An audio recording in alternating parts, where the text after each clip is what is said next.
Hello sir नमस्कार आम state bank ରୁ କହୁଥିଲୁ ଆମେ ଆପଣଙ୍କୁ education loan personal loan business loan सब लोन ଦଉଛୁ ମୁଁ ନ ନେଲେ ସାର୍ ଆପଣ पर्सनल लोन ଆପଣ ଘର ରିପେୟାର କରିପାରିବେ ହୋମ ଲୋन ଆପଣ ନୂଆ ଘର କିଣିପାରିବେ। ପୁରୁଣା ଘର କ'ଣ କରିବି ସେଟା ତ ଆପଣଙ୍କ ଉପରେ ଅଛି ନା ସାର୍।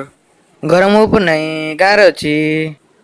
ଛାଡ଼ନ୍ତୁ ସାର୍ ଆପଣ ବ୍ୟାଙ୍କ ଖାତାର ଷ୍ଟେଟମେଣ୍ଟଟା ଦିଅନ୍ତୁ। ଖାଇବା ସମୟରେ କିଏ ଷ୍ଟେଟମେଣ୍ଟ ବନାଏ? ଶଳା ଭୋଜ ଟିକେ ଛୋଡ଼ି ପୁଅ ଯୋଉଠି ତୁ ପଇସା ରଖୁ। ପଇସା ତ ମୁଁ ପ୍ୟାକେଟରେ ରଖେ। ସାର୍ ମଜାକ କରନ୍ତୁ ନାହିଁ ଆପଣଙ୍କ ଆକାଉଣ୍ଟ ନମ୍ବରଟା ଦିଅନ୍ତୁ ଆପଣଙ୍କ କାମ ଆପେ ଆପେ ହେଇଯିବ। କାମ ତ ଆପେ ଆପେ ହୁଏ ନା କଷ୍ଟ କରିବାକୁ ପଡ଼େ। ଆପଣଙ୍କ ପାଇଁ ଆମେ କଷ୍ଟ କରିବୁ ଆପଣ ଖାଲି ଅର୍ଡ଼ରଟା ଦିଅନ୍ତୁ। ମୋ ଘରର ପାଇଖାନା ଠିକ୍ କରିବାର ଅଛି। ପର୍ସନାଲ ଲୋନରେ ଆପଣ ନୂଆ ପାଇଖାନା ତିଆରି କରିପାରିବେ। ଦିଟା ପାଇଖାନା ହେଇଯିବ ମତେ ଦିଥର ହଗିବାକୁ ପଡ଼ିବ। ସାର୍ ଆପଣ ତ ମଜାକ କରୁଛନ୍ତି। ପାଇଖାନାରେ ବସିକି ମଜାକ କରନ୍ତିନି। ଏ ପାଇଖାନା ପୂଜାରୀ ଫୋନ ରଖ ନହେଲେ ମୁଁ କ'ଣ ଚାକିରି ଛାଡ଼ିଦେବୁ? ଆବେ ଚୁପ୍ ଖବରଦାର ପାଟିରୁ ଯଦି ଆଉ ଥରେ ଆବାଜ ନ ବାହାରେ। ଆବାଜ ତ ପାଟିରୁ ବାହାରେ ଦାଣ୍ଡରୁ ନୁହେଁ। ଏ ଲୋନ୍ ବାଲା କଲିଙ୍ଗ ମୁଁ ଆଜିଠୁ ବନ୍ଦ କରୁଛି। ତ କାଲିଠୁ କ'ଣ ବନ୍ଦ କରିବୁ?